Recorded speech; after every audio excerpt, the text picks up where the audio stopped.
Thinking about hosting a school-wide news club, but not sure if it will be successful? Are there even benefits of hosting this type of club, or is it just one more thing to do? Honestly, having a school-wide news club is something that I wish I had started sooner when I was a K through 5 STEM teacher. And in this episode, I'm going to be sharing with you what you're missing out on by not having a school-wide video news. Welcome to the Elementary STEM Coach Podcast, a show that'll help you with lesson ideas, systems, and actionable tips to apply to your classroom. I am your host, Naomi Meredith, a former classroom teacher turned current STEM teacher and coach. With over a decade of experience teaching and a master's degree in STEM leadership, I am here to coach you throughout the year to help you gain back more time to create innovative experiences for your students. Grab your earbuds and let's get started. Maybe you already know before listening to this episode that hosting a school-wide news club is definitely something that you want to do. And if you're still unsure, I'm going to get into that in this episode. But either way, I am going to be hosting a live 2-hour workshop where I'm going to be sharing all the secrets of starting your school-wide video news club. And the students never have to go live. That is a huge benefit of this. I'm going to be taking you through the whole process from setting up the club to what it looks like when you are recording, some tips and tricks for editing, some fun segments, and all of that process from start to finish and how you can manage it throughout the year. And the doors are officially open. So make sure you jump in on that at naomimeredith.com/news workshop, where you can join us live for the workshop. And if you can't make it live, or if you're listening to this months later, don't you worry. The whole experience is recorded and all the resources and templates are in there for you, so you can go about it at your same pace. If you are listening to this podcast or video in real time, then the benefit of being there live is you get to chat with me and other teachers while it's happening. So you definitely don't want to miss out on this experience. It'll be a lot of fun and something I'm very passionate about. So make sure to check it out in the show notes for that link. In the last episode, 116, I talked about 8 different types of STEM after-school clubs that you can host. And one of them is the one that I'm going to be talking about today, and that is having a school-wide video news team. And in the 11 years of me being a teacher, this was the one club that I was totally obsessed about. I will say Battle of the Books, I hosted that, was pretty much up there. It was a competition and we won in the district. So that might be why I'm a little bit biased about that club.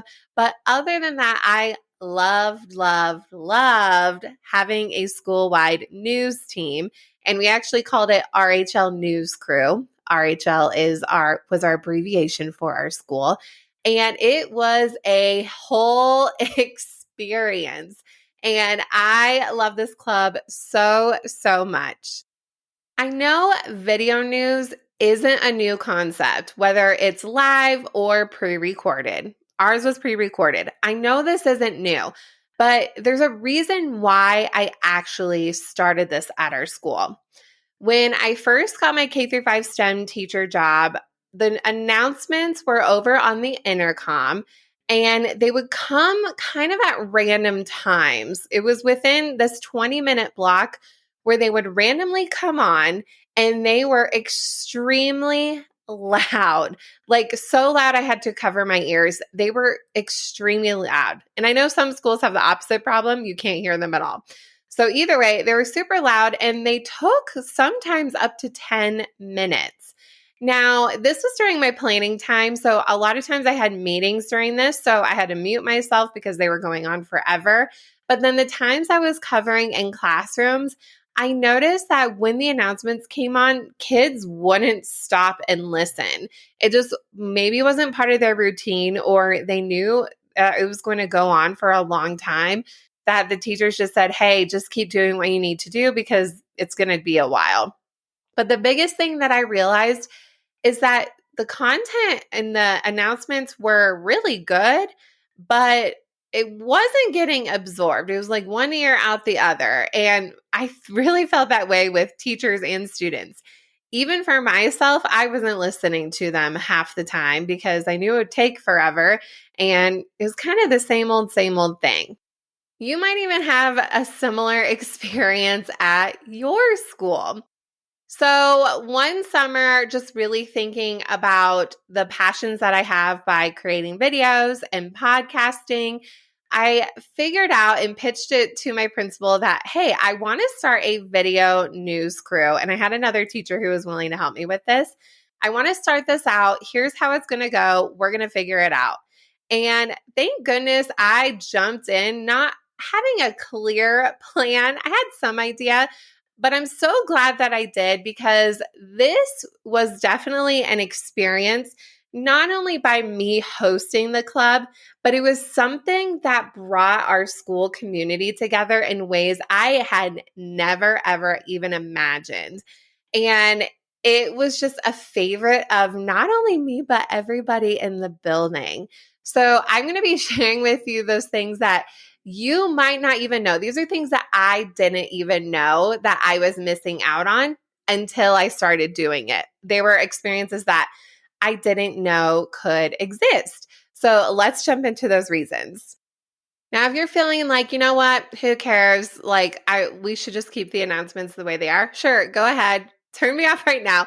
But I'm telling you, this was such an amazing club and worth the work, worth putting in all the systems and routines because it brought up those amazing experiences. The first thing that you're missing out on when not having a school-wide news video club is helping your school community be better informed. Not to say that your school isn't informed, but maybe your school was like mine. We got a lot of information, but our information was coming from all sorts of places.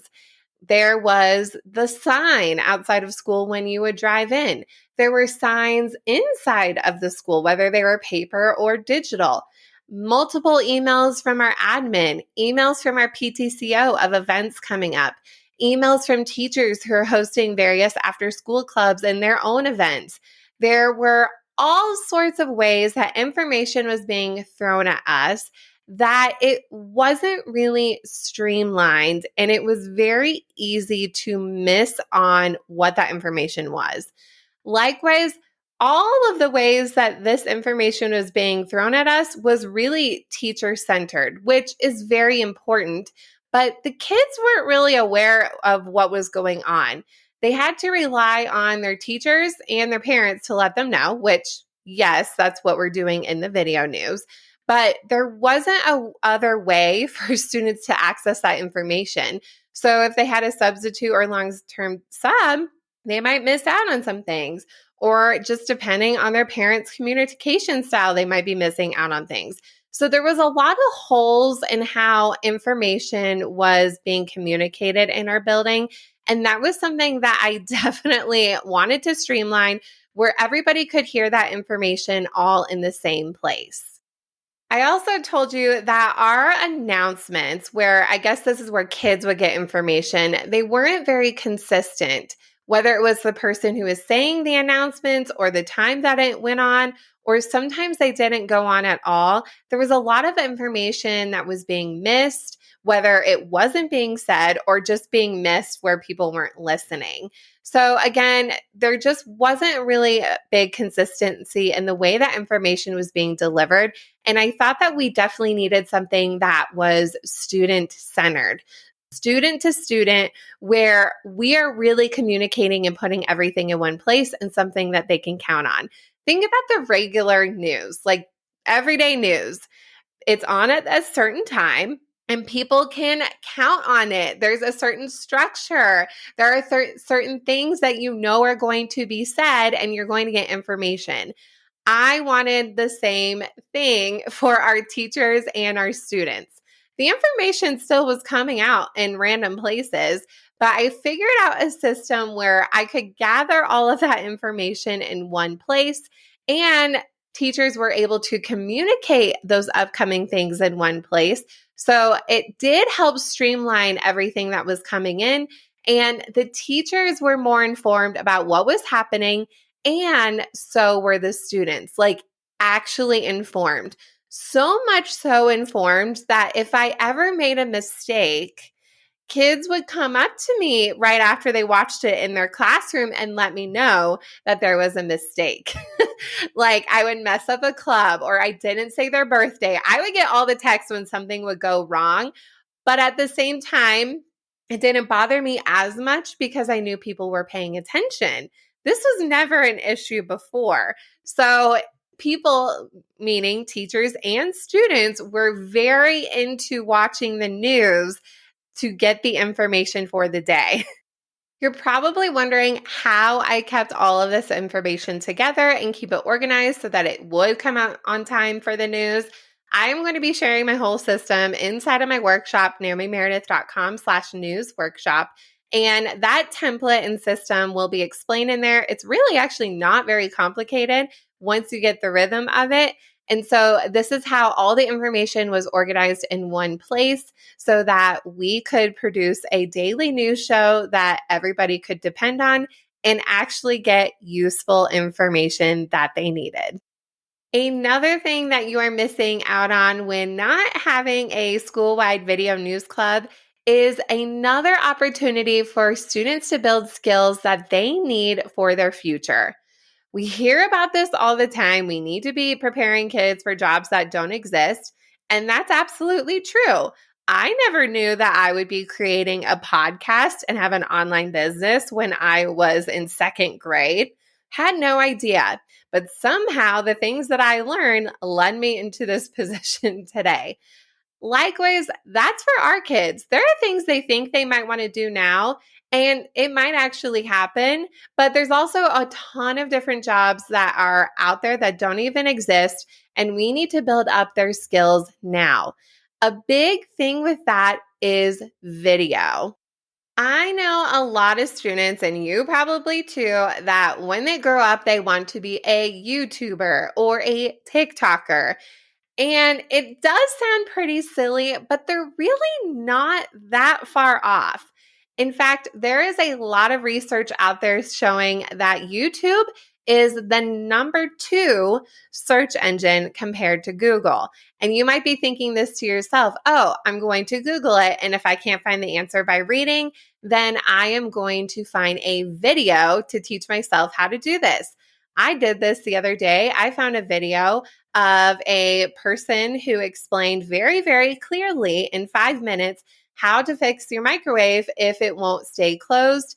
It was a great video, really well done. It explained everything I needed, and I fixed my microwave in 10 minutes. So not only that, whether students become a YouTuber or not, just having the skills to be able to talk on video is a skill. It's an absolute skill. Think about when you might have had to teach online during COVID or even another time. Now, pre-COVID, I had been making videos and talking on video for a long time. So that was definitely a skill that I was completely comfortable with. And teaching online wasn't a big deal for me. So whether aside from that or not, this is just a skill that I already had. Also for the students, this is something they need as well. If you're not even that convinced, there are Common Core state standards about producing work in a digital platform. There are writing standards about this. And there are speaking and listening standards about being able to clearly communicate ideas. And this can also be in the form of digital content. Digital content, especially video, is definitely not going away whether you like it or not. What's really funny is my teacher, Honey, who's not my husband, but he is a high school Spanish teacher. And I wouldn't say he's someone who is super techie. He's not bad. He actually is pretty good. He does actually ask me for advice on Instagram, which is pretty funny. But he would see me come home and edit these videos from school, and he would watch and giggle, and I would show him all the bloopers and all the little segments. And even for him, he would say many times how great of an opportunity this is to have a school video news. And he wished that his school, his high school that he teaches at, had this, which made me really sad that his high school didn't have anything like this. But it is something that kids are really passionate about, and we really want to play upon things that kids are passionate about and that they love. Not only that, whether it's just something they're passionate about, this is a skill they'll need in a job. Being able to present on video, whether it's in a video meeting or creating content for their job or talking to students if they do become a teacher. So this is a very helpful skill, being able to be on camera, and having a school-wide news after school club can definitely play upon this experience, not only for the students who are on camera, but the kids who are watching. This will help them build their skills. And I'm not even kidding you. I did this for 4th and 5th grade who were on my news crew. But when I had my younger students make videos, just videos explaining their work in Seesaw, K through 5, did this with everybody. Even the kids who were not on my news crew would talk in a certain way on their videos and tried to explain their thinking a lot more, and even tried to explain their thinking better because they saw a video every day of their peers presenting in a clear way. And I even could use it as a teaching point where, oh, when we make a video, we don't want the camera to be shaking the whole time, just like our RHL News. Do they do that? No. Oh, when we talk in our videos, we need to speak clearly and we're not making silly voices because that's not what we do on our school-wide news. And I'm watching you so you could be on our news one day. So it really helped the kids who were not even on the news at all. They saw what high quality kid videos can look like. But you're also might be thinking, oh, but what about the kids who don't like to be on camera? Sure, there are those kids as well. And so that's why when you set this up, another great benefit to this is what's happening behind the scenes. Another excellent skill, being able to edit video to make it not only interesting to others to watch, but also where it can clearly display the information. In our video news, which I will definitely show examples during our workshop, we added in fun little segments that we recorded on the side, whether it was something about the artwork or crosswalk questions, which was something that I love to do. But adding in fun segments and video overlays and text and adding in all of these different elements to really make it engaging for our audience. Not all kids like to be on camera. It is something they need to learn how to do, but there are kids who like to edit more. For me, I like both. I do actually like to be on camera, and I also do like to edit video, but there are kids who like that too. So both skills are super powerful, and having both, you have kids who are on camera and then kids who are editing, you are able to mesh in their skills together and they are collaborating in a really interesting way. And the third thing that you're missing out on by not having a school-wide video news crew is you are building your school community in a creative way. There are lots of ways to build your school community. And the two biggest ways that I saw it was my actual news crew and everybody else who wasn't on it. So everyone in the school. With my news crew, especially the first year that I hosted it, I built this really special relationship with these kids. Now, maybe you're a STEM teacher who wants to get started with this, or maybe you're not. Maybe you're a classroom teacher. But the kids that you do this with, you really build this special relationship with them all year. And for me, it was like having my own class again, because teaching all the kids in the school, you're pumping out kids really fast in a sense. They're going in and out of your classroom all day. So your relationships are just different. But having this news crew that we met every week was really, really special. And we got to know each other in a different way. Also, this RHL news crew was a brand, let me tell you. I definitely branded this whole experience. We had a logo, we had shirts that the kids would wear on camera and they would wear around school. And there were parents who were emailing me, oh my gosh, can I get another shirt? Or my kid who's in kindergarten really wants to be on the news, or kids would see another, like a little kid would see an older kid and the older kid's wearing the news shirt. They're like, oh my gosh, are you on the news? And the older kids would feel so proud and they say, yes, I am.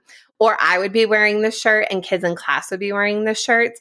And I'm like, oh my gosh, I'll see you later for news club. Or I'd say, ooh, I like your shirt. Who designed it? And they would laugh to say, you made it, Miss Meredith. I'm like, oh, yes, I did. But it was just a whole thing, a whole brand. And it was something that kids really strived and wanted to be a part of.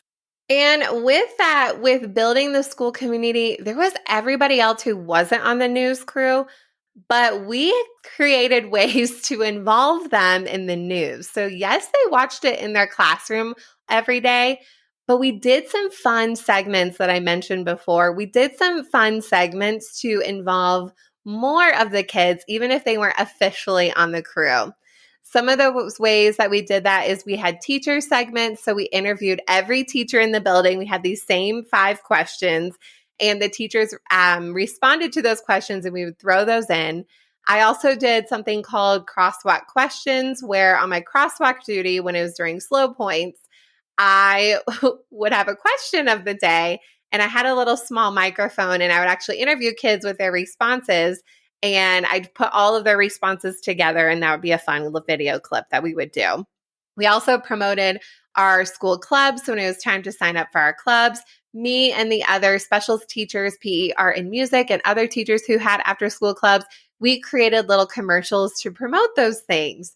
We even had a joke box that sat in our school library, since kids had library every week. And students could submit a school-appropriate joke that we would possibly read on the news, and we would also share their name. And then we also read birthdays every single day. So yes, we have the kids who are the stars, I have in quotation marks, the stars on the camera, and the kids who are editing, but we involved the other kids in the building as much as possible. And again, something that everybody looked forward to. This was also really powerful when we were doing our school fundraiser. When we were getting those signups for clubs, we got an overwhelming amount of response because the kids would hear about it every day, and their parents were getting emails, and the teachers were getting emails, and everybody was informed and knew what was going on, and they were excited about it. My PE teacher even wrote about this. She was really sweet, and she said that our news program was such a great addition to our elementary school. Kids paid more attention to the morning announcements because they were listening to other kids. Naomi set up an easy way for teachers to submit announcements and items that needed to be included in the news. I truly believe that the news was the reason our Fun Run Funds did so well the past 2 years. We shared important info and exciting videos about the run that were in front of all of our students every day. So our PE teacher was sweet and wrote that comment. It was such a great experience. Everybody thought, oh, why didn't we start this years ago? Because it was such a positive experience and something that they are continuing as well. Also, this whole system of setting up the school was such a success that even my friends at a neighboring school implemented the same exact system that I set up, and they're still using this system. And I'm actually going to have them on the podcast in a few episodes, so make sure you don't miss out on that one. As a recap, here are the 3 things that you are definitely missing out on by not having a school-wide news video club. First is keeping the school community more informed. Next is building skills that kids need for the future. And third, you have the opportunity to build your school community in a creative way.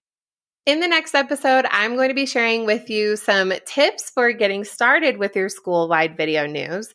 And if you're ready to dive in and get all of the ideas and how to start it from start to finish, make sure to join in on the workshop. The doors are open. You can grab that link in the show notes or go straight to naomimeredith.com/newsworkshop.